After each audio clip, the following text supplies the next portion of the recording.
केके धाका classes के YouTube channel पर आप सभी का बहुत बहुत स्वागत है। विशेष रूप से वो सभी प्रतिभागी जो स्कूल व्याख्याता 2026 की तैयारी कर रहे हैं, वो इस चैनल को ज़रूर सब्सक्राइब करें ताकि आप ऐसे एजुकेशनल वीडियोस का रोज़ाना फ़ायदा उठा सकें। आज हम एक ऐसे टॉपिक पर बात करने वाले हैं जो प्रथम प्रश्न पत्र में नया जोड़ा गया है और इसीलिए आरपीएससी द्वारा इससे प्रश्न पूछे जाने की संभावना बहुत ज़्यादा है। तो आज का हमारा विषय है राष्ट्रीय हरित प्राधिकरण यानी एनजीटी। चलिए इस महत्वपूर्ण विषय की गहराई से पड़ताल करते हैं। सबसे पहले तो ये राष्ट्रीय हरित प्राधिकरण मतलब एनजीटी आखिर है क्या? देखिए, एनजीटी को आप एक तरह की स्पेशल एनवायरनमेंट कोर्ट समझ सकते हैं। Special court? हाँ, एक विशेष न्यायिक निकाय जो सिर्फ और सिर्फ पर्यावरण से जुड़े मामलों को देखता है। इसकी स्थापना हुई थी 18 अक्टूबर 2010 को। अच्छा, 2010 में? जी, राष्ट्रीय हरित प्राधिकरण अधिनियम 2010 के तहत, और इस एक्ट में कुल 38 धाराएं और 3 अनुसूचियां हैं। और जहां तक मुझे पता है, भारत ऐसा प्राधिकरण बनाने वाला दुनिया का तीसरा ही देश था। एशिया में तो पहला। बिल्कुल सही। ऑस्ट्रेलिया और न्यूजीलैंड के बाद हम तीसरे थे। ये दिखाता है कि भारत ने पर्यावरण के मुद्दे को कितनी गंभीरता से लिया। ठीक है, तो ये एक स्पेशल एनवायरनमेंट कोर्ट जैसा है, पर हमारे देश में तो हाई कोर्ट, सुप्रीम कोर्ट पहले से है। तो एक अलग से एनजीटी की जरूरत ही क्यों पड़ी? ये आम अदालतों से अलग कैसे है? यही इसका सबसे दिलचस्प पहलू है। एनजीटी एक अर्ध न्यायिक निकाय है। अर्ध न्यायिक, इसका क्या मतलब हुआ? आसान भाषा में कहें तो इसके पास अदालत जैसी ताकतें हैं, पर ये पारंपरिक अदालतों के ढर्रे पर नहीं चलता। सबसे बड़ा फर्क ये है कि ये 1908 की जो पुरानी और जटिल सिविल प्रक्रिया संहिता है, उसके नियमों में बंधा हुआ नहीं है। एक मिनट, अगर ये कानून की मोटी मोटी किताबों को फॉलो नहीं करता, तो फिर ये फैसले किस आधार पर लेता है? ये प्राकृतिक न्याय यानी नेचुरल जस्टिस के सिद्धांत पर काम करता है। प्राकृतिक न्याय? हाँ, इसका मतलब है कि एनजीटी को वकीलों की तरह हर नियम कानून की किताब में नहीं उलझना है। उसका काम है सीधी सरल बात समझना, हुआ क्या है, किसकी गलती लगती है और सबसे सही और निष्पक्ष फैसला क्या होना चाहिए। मतलब जटिल कागजी कार्रवाई से बचकर जल्दी न्याय देना? बिल्कुल, इसका मकसद ही यही है। ये सुनने में तो बहुत अच्छा लगता है, मतलब न्याय की प्रक्रिया को आसान बनाना। लेकिन अगर कोई एनजीटी के फैसले से खुश न हो, तब क्या अपील हो सकती है? हाँ बिल्कुल, लेकिन यहाँ भी एक खास बात है।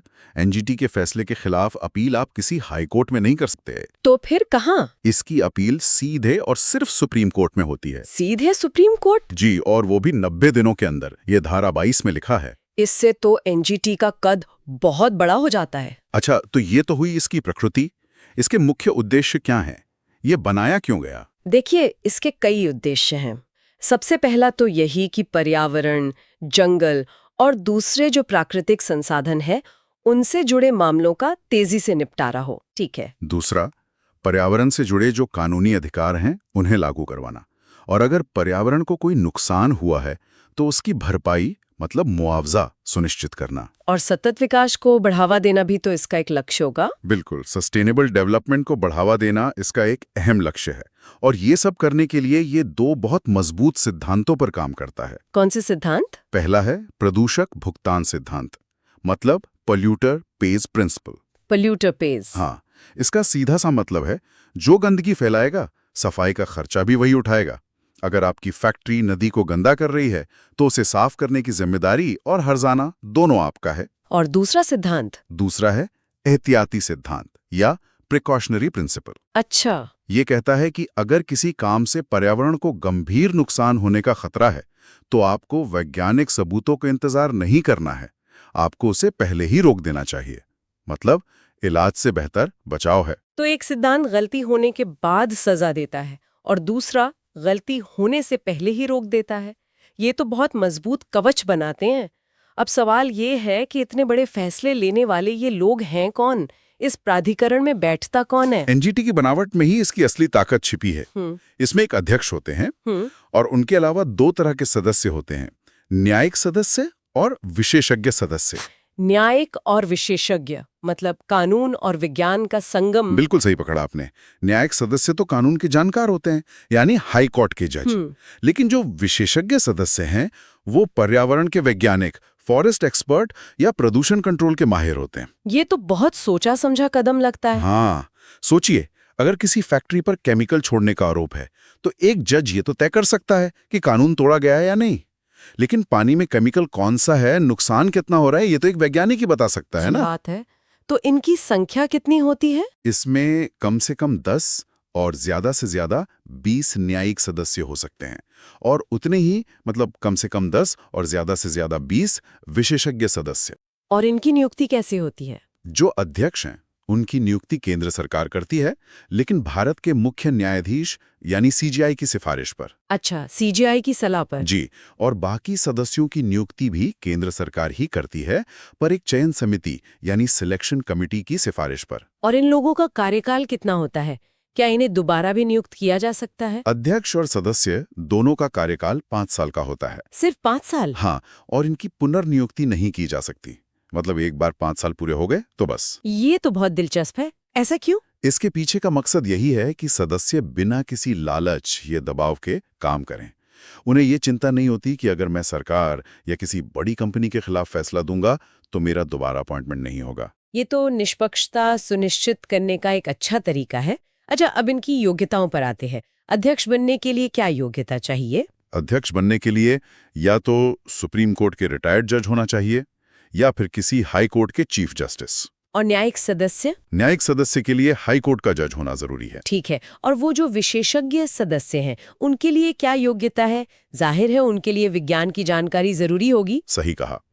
विशेषज्ञ सदस्य के लिए या तो आपके पास पर्यावरण से जुड़े किसी विषय में डॉक्टरेट मतलब पीएचडी और 5 साल का अनुभव हो, या फिर पर्यावरण के क्षेत्र में 5 साल के अनुभव के साथ कम से कम 15 साल का प्रशासनिक अनुभव होना चाहिए। मतलब साफ है, यहाँ सिर्फ उच्च स्तर के कानूनी और वैज्ञानिक दिमाग वाले लोग ही पहुंच सकते हैं। लेकिन अगर कोई सदस्य या अध्यक्ष अपने पद का गलत इस्तेमाल करे तो उन्हें हटाने का क्या तरीका है? उन्हें हटाने की प्रक्रिया भी काफी मजबूत है।